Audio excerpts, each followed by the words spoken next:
Wow, has me thinking about getting a gun. Like I saw this video. It was an Instagram video. There's this guy, black guy. He had a bag and he was walking down the street, and two white guys came at him. He reached into his bag, but kept walking away. He reached into his bag and kept walking away. The two guys kept coming at him, and he ended up shooting them. So it's like we're in a weird little state, weird little environment where people just are brave enough to even want to try you. Because me, if I saw a brother with his hand in his bag like this while he's still walking, there's no way that I would keep coming at him. No way. But exactly. Like you got some crazies, you got some idiots. Yeah, you got a lot of people who are feeling just like Felicia are feeling. Like we do need to start thinking about this. I know historically, black people, we are not gun owners. I think maybe historically about 15-20% of black America really owns guns. That's increasing now. Most of the guns, really, if you want to know traditionally who owned guns, were white men. White men were the demographic after that really owned and bought all the guns. But that's changing now. Black people are seeing what the world is giving. Women are seeing what the world is giving. And you notice those two demographics are the highest demographics for people making new gun purchases in 2020. So, you might not hear a lot about it, but people are thinking about it and people are going ahead and doing it. So, notice to the Proud Boys or anybody else trying to be crazy, black women and black people are arming themselves. So they're ready. Well, I'm glad that you said that, because I'm skipping over said, I know that we have a kind of run of the show and everything like that, but this is a great segue into the Amber Riley story. Now, actress Amber Riley from Glee, you all know she's an amazing actress. She actually had a run-in with the Trump supporter this past week. It really amazes me how Trump supporters can be so violent and so negative and really feel like they can just run up on you. And just kind of just tell you their thoughts and kind of be hostile with people, right? So pretty much they caught Amber on the wrong day, and we have a clip of what she said happened. So Ced's getting ready to play this portion right here, but this is crazy. Why can't we just think one way politically and you be fine with the way I think politically and not try and do something to me? Right, just have your opinion. Guess what? I know it's Trump supporters. I have neighbors that are Trump supporters. It's cool. I have friends that are Trump supporters, but I'm not. They're not threatening me any old kind of way. They're not trying to spit on me and try to shoot me or leaving crosses and stuff in my yard, burning crosses and stuff like that. So this is what Amber said happened to her. What does being a Trump supporter mean? Because I just drove into a parking lot because I'm going into a store.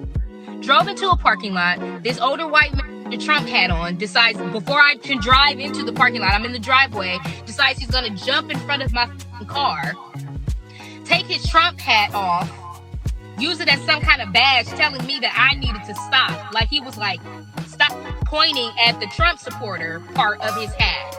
And when I was like, whatever, move along, like get from the front of my car so I can go and do what I have to do, this motherfucker spit on my car. In 2020, he saw a black woman,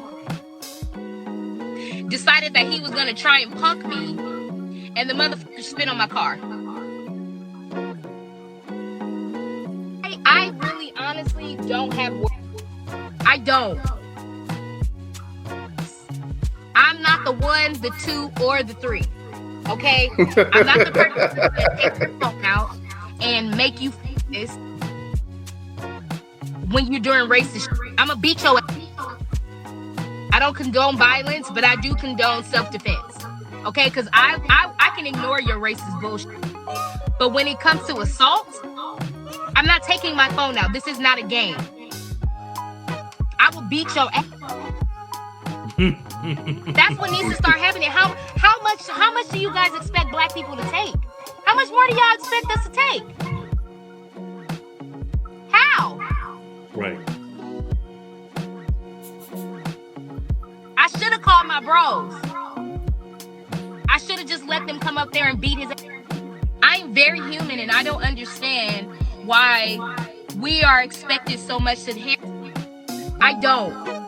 But I can say this peacefully, and we're supposed to be pacifist and just be passive and let people know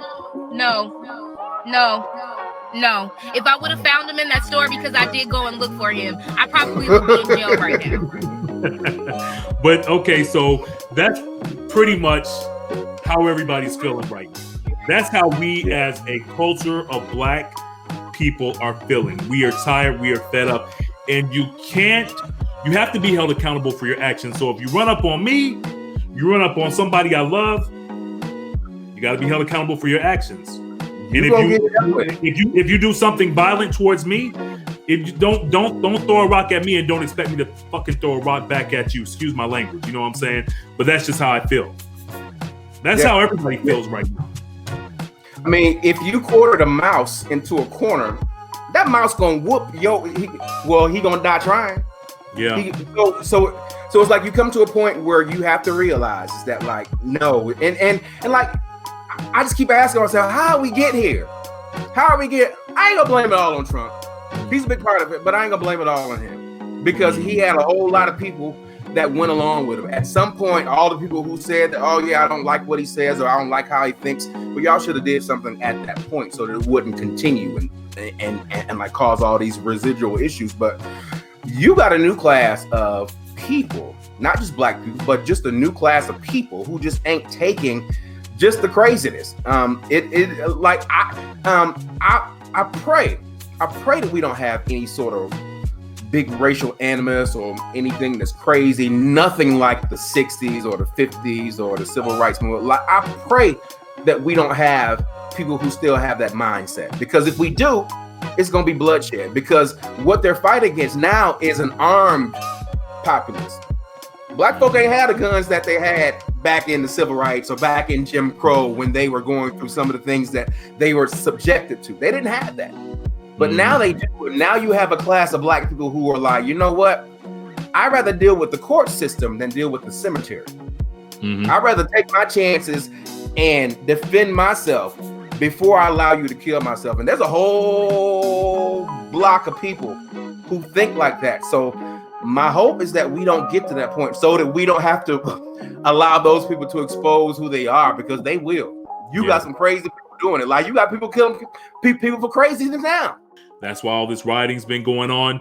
Let us know your comments with the Everybody Mad podcast. Let us know your thoughts on the show.